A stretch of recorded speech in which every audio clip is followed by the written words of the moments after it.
2014 में जब ये सरकार बनी थी तो पेट्रोल 55 रुपए प्रति लीटर पे बिकता था। आज पेट्रोल 100 रुपए प्रति लीटर पे बिकता है। डीजल पे बिकता था 45 रुपए प्रति लीटर, वो डीजल आज 90 रुपए प्रति लीटर पे बिक रहा है सर। गैस का सिलेंडर 400 रुपए का मिलता था बाजार में 2014 में जब इनकी सरकार आई थी, आज वो गैस का सिलेंडर 1100 रुपए का हो गया सर, 1100 रुपए का। दूध 1 लीटर 36 रुपए का मिलता था, दूध आज 60 रुपए प्रति लीटर हो गया है। और सर सीएनजी 40 रुपए प्रति यूनिट प्रति केजी मिला करती थी, आज वो सीएनजी 80 रुपए प्रति यूनिट मिलती है सर। कि बड़े बड़े उद्योगपतियों के, अपने दोस्तों के बड़े बड़े लोन्स इन लोगों ने माफ कर दिए। 74,000 रुपए का कर्जा आज देश के हर किसान के सर पर है सर। अगर किसान अपना कर्ज का भुगतान नहीं करता तो उसके नाम के नोटिस चिपकाकर किसान की बदनामी करती है ये सरकार। और बड़े बड़े उद्योगपति जो लाखों करोड़ रुपए डकार गए, उन्हें बिजनेस क्लास में बिठा के देश से रवाना करती है सर ये सरकार। सर नौकरी से लौटता हुआ साधारण पैंट शर्ट पहने मिडिल क्लास का आदमी मेट्रो की लाइन में खड़ा होता है तो उसे ये चिंता नहीं होती कि घर जाकर कौन सी पिक्चर देखूंगा या कौन सा पकवान खाऊंगा। उसे ये चिंता होती है कि मैं अगले हफ्ते अपने बच्चों की फीस कैसे भरूंगा, बाबूजी का ऑपरेशन कैसे कराऊंगा, या बड़े साल नौकरी कर ली अब एक स्कूटी खरीद लेता हूं, लेकिन जब बाजार जाता है तो पता लगता है वो स्कूटी जो 40,000 की मिलती थी वो अब 1 लाख रुपए की मिलने लगी, या वो ऑल्टो गाड़ी जो 3-3.5 लाख की मिलती थी अब 10 लाख रुपए की मिलने लगी।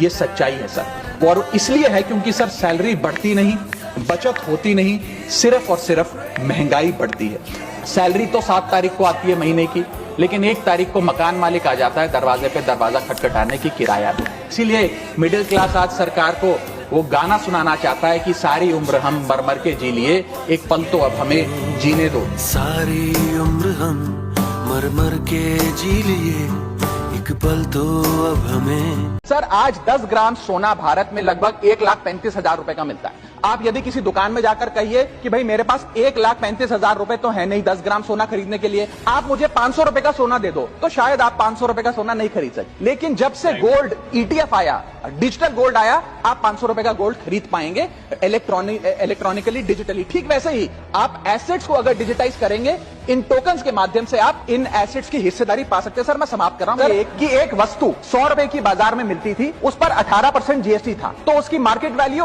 118 रुपए थी। सरकार ने उस पर जीएसटी 18% से घटाकर 5% कर दिया। अब वो वस्तु 100 प्लस 5% 105 रुपए की मिलनी चाहिए, जो पहले 118 रुपए की मिलती थी। लेकिन आज भी बाजार में वो वस्तु 118 की मिलती है, क्योंकि प्राइवेट कंपनियों ने इस जीएसटी के रिलीफ को कंज्यूमर को पास ऑन नहीं किया, या ग्रामेज कम करके प्रोडक्ट की क्वांटिटी कम कर दी और दाम कम कर दिया।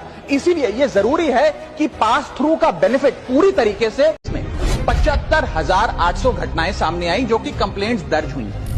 वर्ष 2024 आते आते 75,000 से बढ़कर यह आंकड़ा 2,92,000 हो गया, यानी कि 285% के बैंकिंग फ्रॉड्स की घटनाओं में इजाफा देखा गया। और 2100 करोड़ रुपए लोगों के इस बैंकिंग फ्रॉड के चलते जीरो हो गए, शून्य हो गए, उनका नुकसान हो गया। और सबसे ज्यादा कंप्लेंट्स इसमें यूपीआई रिलेटेड बैंकिंग फ्रॉड्स की आई हैं। मैडम मैं आपको बताना चाहूंगा कि मनी थेफ्ट के साथ साथ उतना ही जरूरी है डेटा थेफ्ट। जब आप बैंक को पूरे विश्वास के साथ अपना डेटा देते हैं, अपना पैन देते हैं, अपना नाम, एड्रेस, डेट ऑफ बर्थ, तमाम चीजें देती हैं, क्या बैंक आपके डेटा को सुरक्षित रख पाता है? क्या बैंक वो जाने अनजाने में या डेटा चोरी के माध्यम से वो सारा हमारा डेटा मार्केटिंग कंपनियों के पास, क्रेडिट कार्ड कंपनियों के पास, लोन देने वाले, फ्लैट बेचने वाले लोगों तक नहीं पहुंचता? एक रिपोर्ट के मुताबिक 2019 में एसबीआई के 3 million customer account data leak हो गया और तमाम बैंकिंग हिस्ट्री लीक। हम 10 रुपए अगर कमाते हैं तो उस पे 3-3.5 रुपए इनकम टैक्स लगता है, उस पे 2 से 2.5 रुपए जीएसटी खा जाता है, 1.5 रुपए का कैपिटल गेन टैक्स लगता है, आधे पैसे का सरचार्ज और सेस लगता है, यानी कि 10 रुपए में से 6 से 7 रुपए सरकार की जेब में चले जाते हैं। यानी कि अगर आप साल में 10 रुपए कमा रहे हैं तो 7 से 8 महीने की जो आपकी कमाई है वो सरकार ले जाती है, मात्र 3-4 महीने की कमाई आपकी जेब में आती है, और उस पर भी अन्य प्रकार के टैक्स लगते हैं। और उसके बदले में हमें कोई सुविधाएं नहीं मिलती है, ना ट्रांसपोर्ट, ना हेल्थ केयर, ना कोई इंफ्रास्ट्रक्चर,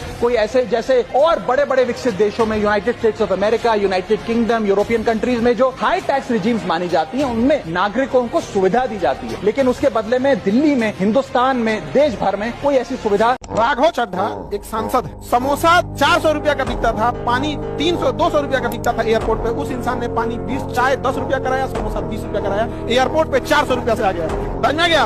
राघव चड्ढा एक सांसद है 545 में से, तो कम से कम एक इंसान तो आया, नहीं हो गया। आज हम लोग यूपीएससी का फीस औकात पे ला दिए कि नहीं ला दिए। एक बार और आपको लड़ाई लड़ना है अपने छोटे भाई बहनों के लिए। ये जो कोटा में 2-2 लाख रुपए लेकर और 100 करोड़ खर्चा करके क्वेश्चन लीक कराया जा रहा है, इस पर ध्यान दिया जाए। और इसके लिए हमें मिल गए कौन, बिरला साहब, वही कराएंगे। भूटान में पेट्रोल 64 रुपया लीटर और इंडिया में 100। और मजे की बात तो ये है कि भूटान पेट्रोल हमसे ही लेता है, मतलब हम एक्सपोर्ट करें सस्ता और भरे महंगा। ये जोक नहीं है बॉस, ये सिस्टम है। और हाँ, समझने वालों के लिए यही काफी है। तो कमेंट में अपना राय जरूर बताना।